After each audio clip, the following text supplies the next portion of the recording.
Sanctus, Sanctus, Sanctus Dominus Deus Sabaoth. Bapak, Ibu, dan saudara-saudariku yang terkasih dalam Tuhan kita Yesus Kristus, salam sejahtera untuk kita semua. Berkat Allah yang Maha Kuasa senantiasa menyertai kita. Hari Jumat tanggal 17 Januari tahun 2025 adalah peringatan wajib Santo Antonius Abbas. Antonius lahir tahun 250. Ia berasal dari keluarga yang kaya raya. Antonius terinspirasi pada kutipan teks Injil, "Jika engkau ingin menjadi sempurna, pergilah, jualah segala milikmu, dan berikanlah itu kepada orang-orang miskin, maka engkau akan beroleh harta di surga. Kemudian datanglah kemari dan ikutlah aku." Injil Matius bab 19 ayat 21. Hidup tapa mengantar Antonius kepada suatu tingkatan hidup rohani tinggi dan membuat ia menjadi seorang pendoa yang ulung. Banyak orang yang datang dan meminta bimbingan kepada Antonius dari berbagai macam masalah duniawi. Orang-orang inilah yang mendapat peneguhan iman yang mendalam, kemudian hari menjadi bibit awal pertapaan yang dirintisnya. Sebagai seorang rahib, Antonius tidak saja memusatkan perhatiannya ke kontemplasi dan meditasi, tetapi juga kepada pembelaan iman terhadap kaum Arian. Antonius meninggal dengan damai tahun 356. Marilah kita mendengarkan dan merenungkan bacaan-bacaan kitab suci. Dalam nama Bapa dan Putra dan Roh Kudus. Amin. Bacaan pertama dari surat kepada orang Ibrani bab 4 ayat 1-5 dan ayat 11. Saudara-saudara, baiklah kita waspada, supaya jangan ada seorang pun di antara kamu yang dianggap ketinggalan, sekalipun janji akan masuk ke dalam istirahat Allah masih berlaku. Karena kabar kesukaan itu diberitakan juga kepada kita, sama seperti kepada nenek moyang kita.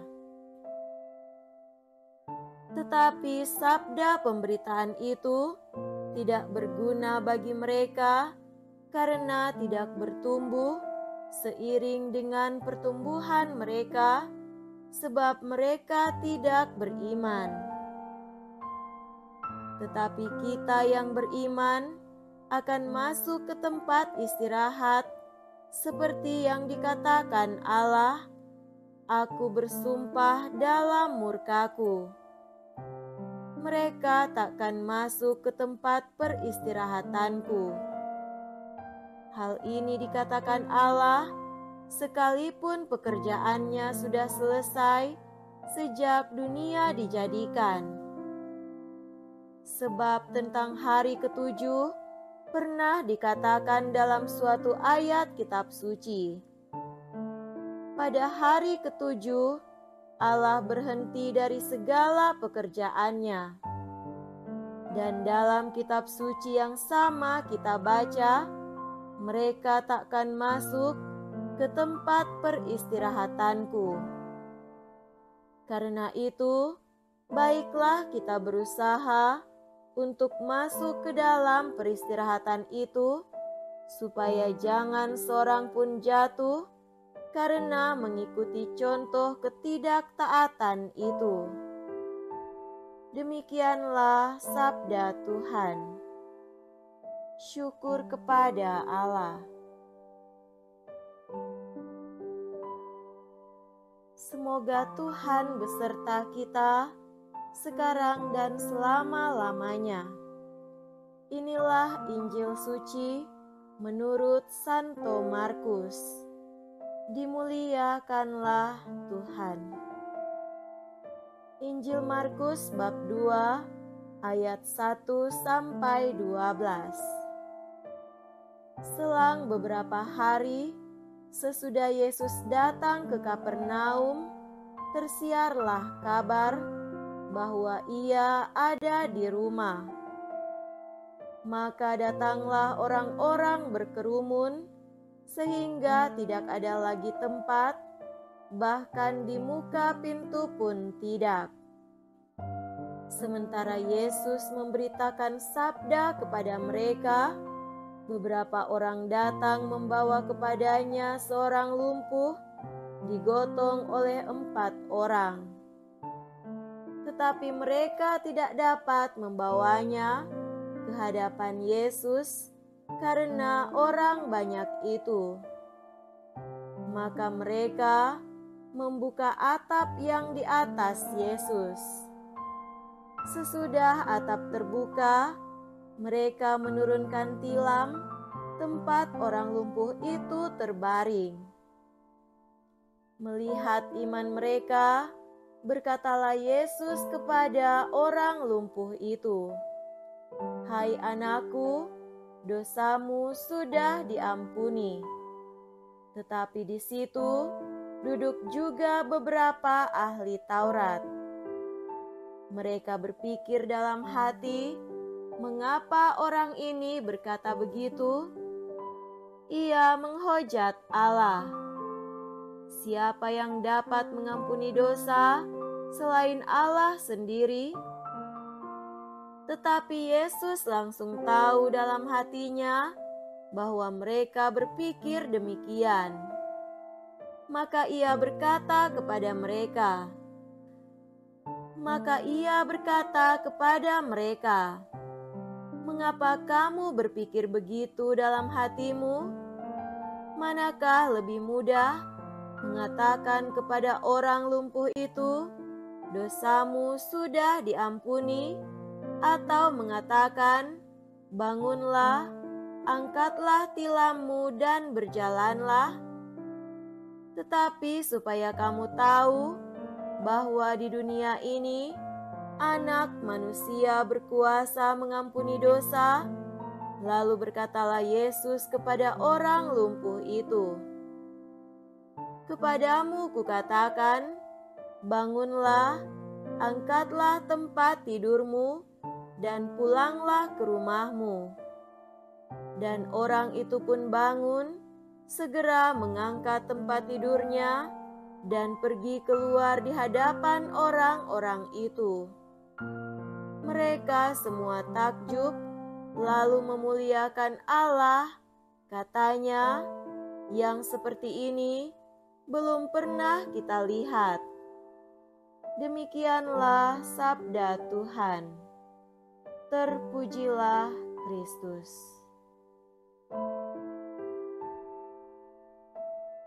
Saudara-saudariku yang terkasih dalam Tuhan kita Yesus Kristus, tema renungan kita pada hari ini adalah saling menyembuhkan. Masalah penyembuhan bukan saja urusan pribadi, melainkan urusan keluarga, bahkan kelompok atau komunitas.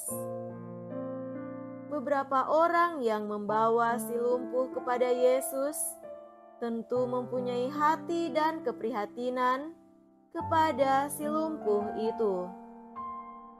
Lihatlah upaya mereka bukan setengah-setengah, tetapi sungguh-sungguh sampai membuka atap rumah dan menurunkan orang sakit itu dengan tilam, karena begitu banyaknya orang yang mengerumuni Yesus. Itu bukan usaha biasa, luar biasa, bahkan beresiko. Ini menggambarkan betapa orang-orang lain itu prihatin akan keselamatan si lumpuh itu, sehingga mereka melakukannya, dan melakukannya itu tidak asal-asalan, tetapi dengan sungguh-sungguh. Hasilnya, si lumpuh itu tidak hanya disembuhkan secara jasmani, tetapi juga secara rohani. Ia dibersihkan karena diampuni dosanya. Saudara-saudariku terkasih, bagi kita ini memberikan dua pesan. Pertama, bahwa setiap orang di dalam keluarga atau kelompok butuh mendapatkan perhatian dari teman-temannya yang lain, teristimewa kalau mereka sungguh membutuhkannya. Barangkali ada yang lumpuh atas rupa-rupa cara, lumpuh untuk belajar, lumpuh untuk berusaha, lumpuh untuk setia akan tugas, lumpuh dalam hidup berkomunitas, doa, lumpuh dalam memberikan waktu dan tenaga bagi keluarga atau kelompoknya. Kedua, kita perlu memberikan waktu dan perhatian kita kepada anggota keluarga atau kelompok kita. Ada bahaya bahwa budaya individualisme begitu menarik kita, sehingga kita lebih menyukai hal-hal yang menyenangkan diri sendiri daripada memberikan waktu dan perhatian bagi orang-orang lain.